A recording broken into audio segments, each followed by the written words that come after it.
नमस्कार, कैसे हैं आप सभी लोग। आशा है कि अगर आपने हेड ऑपरेटर, असिस्टेंट ऑपरेटर या फिर कर्मशाला कर्मचारी के पदों पर आवेदन भरा है तो आपके लिए ये खबर महत्वपूर्ण रहने वाली है और आप अपनी तैयारी को अब युद्ध स्तर पर चालू कर दीजिए, क्योंकि आपकी परीक्षा बहुत जल्द होने वाली है। क्योंकि अभी इसके टेंडर वेंडर के बारे में बात चल रही है और यहाँ पर एक नया शब्द हमको देखने को मिला कि आपकी जो परीक्षा, हालांकि मैंने आपको इसके बारे में पहले से बता दिया था जब ये खबर न्यूज़पेपर में आई थी मैंने, और यहाँ पर भी इन्होंने नोटिफिकेशन जो इसका आया है, जो एक नोटिस आया है, उसमें कहा है, सीधे सीधे कहा है कि आपकी जो परीक्षा है वह हाइब्रिड मोड से होगी। क्या है ये हाइब्रिड मोड, चलिए जानते हैं इसको। अब देखिएगा, अभी है, हम देखो ये है आपकी आयोग की ऑफिशियल वेबसाइट, ये इसका नोटिस बोर्ड है। जैसे आप नोटिस बोर्ड पर ना, इस वाले नोटिस पर क्लिक करोगे हेड ऑपरेटर या फिर रेडियो संपर्क वाले पर, तो आप यहाँ पर पहुंच जाओगे। ये है आपका नोटिस। ये क्या है नोटिस, चलिए देखो, मैं एक बार इसको फिर से डाउनलोड कर लेते हैं। चलिए कहाँ गया भाई आपका, एक बार थोड़ा सा नीचे आते हैं।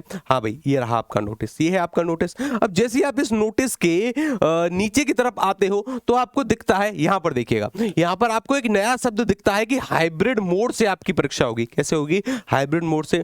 पदों की संख्या तो आपको पता होगी ना, पदों की संख्या पता है कि आपके 120 पद हैं कर्मशाला कर्मचारी के, 936 पद हैं आपके हेड ऑपरेटर के, असिस्टेंट ऑपरेटर के 1374 पद हैं। कितने पद हैं, 1374। सबसे ज्यादा कंपटीशन है 1374 वाले में, क्योंकि यहां पर 3 लाख से ज्यादा एप्लीकेशन आए, 3.5 लाख से ज्यादा। अभी जानेंगे उसके बारे में भी कि किसमें कितना कंपटीशन है, क्या सिलेक्शन के चांस हैं। अच्छा, क्या अगर कोई बच्चा अभी से तैयारी करना शुरू करता है, क्या वह सफल हो सकता है। चलिए सभी बातों के बारे में चर्चा करेंगे, लेकिन सबसे पहले इस चीज को देखते हैं, हाइब्रिड मोड को। किसको देखते हैं, हाइब्रिड मोड को। ये क्या है, हम सभी जानते हैं कि यूपीएसआई की परीक्षा हुई है, हम सभी ने देखा है कि यूपीएसआई की परीक्षा हुई है। यूपीएसआई की परीक्षा में भर भर कर नकल हुई है, भर भर कर 15-15 लाख के खूब नारे लगे हैं, इको गार्डन में खूब धरना दिया गया था, आपको पता होगा। लेकिन अब इन्होंने नकल माफियाओं से बचने के लिए, ये इनका कहना है कि हम क्या करेंगे कि आपकी जो परीक्षा होगी, आप परीक्षा हॉल में गए, कंप्यूटर आपके सामने होगा, और जैसे ही आप कंप्यूटर बैठोगे ना, तो परीक्षा शुरू होने के 15 मिनट पहले हम आपकी स्क्रीन पर पेपर लेकर आएंगे।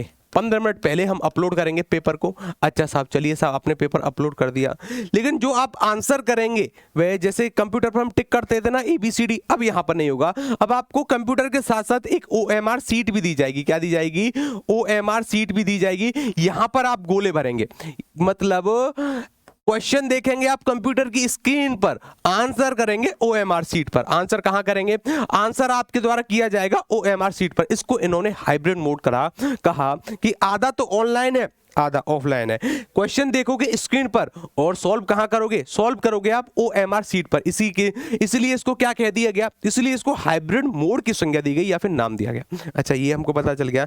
अब जानते हैं कंपटीशन के बारे में। किसके बारे में, कंपटीशन के बारे में, और इसका निष्कर्ष भी मैं आपको बताऊंगा कि इससे क्या कुछ फायदा होने वाला है, क्या कुछ नुकसान आपका होने वाला है। चलिए जी, देखो थोड़ा सा मैं आपको और नीचे लेकर आता हूं। तो यहाँ पर अगर आप नीचे आते हो ना, तो यहाँ पर देखो पदों की संख्या के साथ साथ एप्लीकेशन के बारे में भी हमको बताया है। हाँ भाई, कंप्यूटर जी यहाँ पर जूम करिएगा, जैसा कंप्यूटर महाशय ने जूम किया है, यहाँ पर आपको देखना है। कंप्यूटर महाशय ने यहाँ पर थोड़ा सा ज्यादा जूम कर दिया, देखिएगा। अब आपको पदों की संख्या के बारे में स्पष्ट रूप से दिखाई दे रहा होगा। इसमें कितनी तरह की वैकेंसी आई थी, 3 तरह की वैकेंसी आई थी, हम सभी को बताएं। जो पहली वैकेंसी थी आपकी, उसका नाम था कर्मशाला कर्मचारी, जिसके पद कितने थे, जिसके पद थे 120, उसके लिए लगभग 73,000 के करीब एप्लीकेशन, आवेदन आ गए थे आयोग के पास। दूसरे पद की बात करें तो असिस्टेंट ऑपरेटर के पद थे, जिसके पद की संख्या थी 1374। कितनी थी, 1374 के लिए आवेदन जो किए गए थे बच्चों के द्वारा, लगभग 3,90,000 के आसपास इसके आवेदन आ गए थे। अगर बात करी जाए हेड ऑपरेटर की, तो 936 इसकी जगह थी, और इसके लिए आवेदन आए थे आपके 76,000, लगभग 76,500, 76,516। अच्छा जी, तो अब सबसे ज्यादा कंपटीशन किसमें है, आपको दिख रहा होगा 1374 के लिए लगभग 3,90,000 के करीब आपके एप्लीकेशन आ गए हैं। मानकर चलो 50% ने भी पेपर दिया, तो तब भी ये कंपटीशन कम नहीं होने वाला, क्योंकि बेरोजगारी बहुत है और बच्चे बहुत दिन से इसकी तैयारी कर रहे हैं। यकीन मानिएगा, सिर्फ आप हैं जो इसके पीछे नहीं है। जिसको जॉब चाहिए ना, वह लगा हुआ है, उसको पता है आज नहीं तो कल इसकी परीक्षा होनी है। उसने ढील नहीं दी, वह लगा, उसने फिजिक्स को निचोड़ दिया, उसने मैथ हिंदी वह लगातार कंटिन्यू पढ़ रहा है। लेकिन आप थोड़ा सा विचार करिएगा, ठीक है ना। हाँ जी, और अगर बात करिए हेड ऑपरेटर की, यकीन मानिए अगर आपने इसमें फॉर्म भरा है, 936 जगह हैं, 76,000 के करीब एप्लीकेशन आए हैं, आधे आधे के करीब बच्चे बैठेंगे, इसमें ज्यादा बच्चे नहीं आएंगे। और इसमें एक अलग से क्वालिफिकेशन मांगी गई थी, मतलब डिप्लोमा वालों के लिए खासकर ये जॉब थी। चलिए जी, जैसे कंप्यूटर साइंस है या फिर ये सब, अगर बीएससी आपने की है ऑनर्स से तो वो भी इसमें मान्य करी गई थी। अच्छा, जानते हैं और कुछ क्या जी यहाँ पर जानकारी है। 2430 टोटल पद थे, तो इतने आपके एप्लीकेशन आए थे 5,39,000 के करीब। कितने? 5,39,000 के करीब। सबसे अच्छी जो एसआई होता है ना, सब इंस्पेक्टर, जो आपके दरोगा जी होते हैं थाने में, उसके बराबर है ये। 4200 ग्रेड पे की जॉब है। कितने की है? 4200 ग्रेड पे की जॉब है। यकीन मानिएगा, बेहतरीन एक क्लास की जॉब है। पुलिस के अंदर इससे अच्छी जॉब कोई हो ही नहीं सकती। यकीन मानना, पुलिस के अंदर इससे अच्छी जॉब कोई हो ही नहीं सकती। क्यों? क्योंकि एसआई को ग्राउंड में डोलना पड़ता है, गांव गांव जाकर जहां पर भी केस हुआ उसकी तहकीकात करनी पड़ती है। धूप हो, छांव हो, बारिश हो, उसकी जवाबदेही बहुत होती है, बहुत जवाबदेही होती है। अच्छा, ग्राउंड ड्यूटी है। ग्राउंड ड्यूटी मतलब जनरल ड्यूटी होती है, लेकिन ये जो ड्यूटी है ना, ये ऑफिशियल है। 10 बजे जाओगे, 5 बजे घर। 10 बजे जाओगे, 5 बजे घर। और एक क्लास की जॉब है, आराम से ऑफिस में बैठोगे। कोई ऐसा वर्कलोड वाला काम नहीं है। जहां पर भी संचार की आवश्यकता होती है, वहां पर बस आपका काम, आपकी जरूरत पड़ेगी, आपकी जरूरत पड़ेगी वहां पर। अच्छा जी, आगे आते हैं। अब बात करी जाए उन बच्चों की जो अभी से तैयारी करना शुरू करेंगे, जो अभी से तैयारी करना शुरू करेंगे। यकीन मानिएगा, अभी भी समय है आपके पास। लगभग देखा जाए तो 40 से 50 दिन है आपकी परीक्षा में। कितने हैं?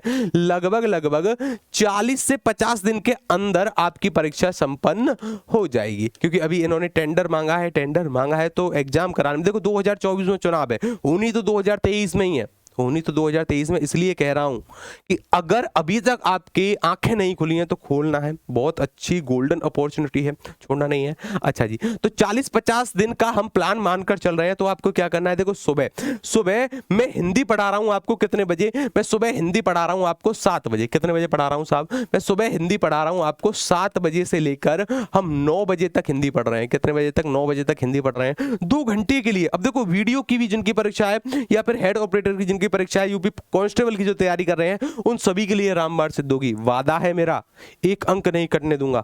2 चीजें आपको करनी है। क्या?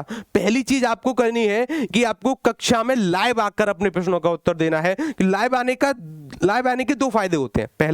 पहला फायदा कि जितने भी आपके डाउट हैं, आपके मन में प्रश्न, तुरंत आप कमेंट के माध्यम से सॉल्व कर सकते हो। दूसरा जो फायदा होगा वो क्या है? आपको कंपटीशन पता चलता रहेगा कि मार्केट में अभी बच्चे किस लेवल पर हैं, कहां पर पहुंचे हैं, उनकी तैयारी का स्तर क्या है। क्योंकि अगर आपसे पहले वो आंसर कर रहे हैं तो आपसे अधिक है, आपको थोड़ी सी और मेहनत करनी चाहिए। और दूसरा काम आपको क्या करना है? दूसरा, मैं टेलीग्राम ग्रुप पर ना नोट्स डालता रहता हूं, कुछ अपडेट देता रहता हूं। वहां पर आपको जुड़ना है। रजत गुरु का ऑफिशियल है, वीडियो के डिस्क्रिप्शन में लिंक मिल जाएगा, ठीक है? वहां से जाइएगा, ज्वाइन करिएगा। मेरे खुद के हैंड रिटन नोट्स मैंने वहां पर अपलोड करे हैं। हिंदी साहित्य के नोट्स हैं, व्याकरण के नोट्स हैं, अलग अलग सब्जेक्ट के नोट्स वहां पर पड़े हुए हैं। जाइए, पढ़िए साहब। अब पढ़ने का तो काम आपका है। जैसे मैं आपको बताता हूं कि अगर आप कोई भी बुक लेकर पढ़ोगे ना, तो 1500 से लेकर 2000 पर्यायवाची पढ़ोगे। और सभी को याद कर पाना संभव नहीं होता, सभी को याद कर पाना संभव ही नहीं है। तो वहां पर मैंने जो अपनी हिंदी बेल्ट थी, जैसे मध्य प्रदेश, बिहार, यूपी, जितनी हरियाणा, इन सभी में जितने भी आपकी पर्यायवाची पूछे गए उनकी एक लिस्ट तैयार करी। और संभावना एक लिस्ट बनाने के बाद देखा कि कौन कौन से पर्यायवाची आपके मोस्ट इंपोर्टेंट होते हैं, जो कि लगातार बार बार पूछे जाते हैं। वो पीडीएफ वहां पर पड़ी है, ज्यादा नहीं है, मुश्किल से 120 पर्यायवाची हैं जो आपको पढ़ने हैं। यकीन मानिएगा 90% पर्यायवाचियों का आपका उत्तर कभी गलत नहीं होगा, यहीं से फंसेंगे, क्योंकि ये वो हैं जो अक्सर पूछे जाते हैं। अब ये एग्जामिनर को भी पता है कि बच्चे 2000 पर्यायवाची याद करके नहीं आ सकते। यकीन मानना है आपको कि बच्चे 2000 पर्यायवाची याद करेंगे तो बाकी के सब्जेक्ट कब पढ़ेंगे?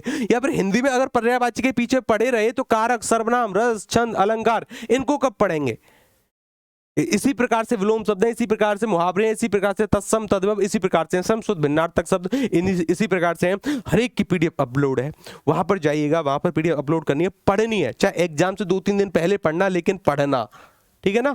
लेकिन पढ़ना, आपको जरूर फायदा होगा। चलिए साहब, इससे संबंधित अगर और भी कोई जानकारी निकल के आती है उसको लेकर मैं आपके सामने आऊंगा। तब तक के लिए नमस्कार, राधे राधे, जय श्री कृष्णा। और इस क्लास में मैं कल आपका वेट करूंगा, इस क्लास में आपका इंतजार रहेगा कल। चलिए फिर मैं आपसे मिलता हूं कल की क्लास में। तब तक के लिए नमस्कार, राधे राधे, जय श्री कृष्णा। धन्यवाद आप सभी का, स्वस्थ रहिएगा, नमस्कार।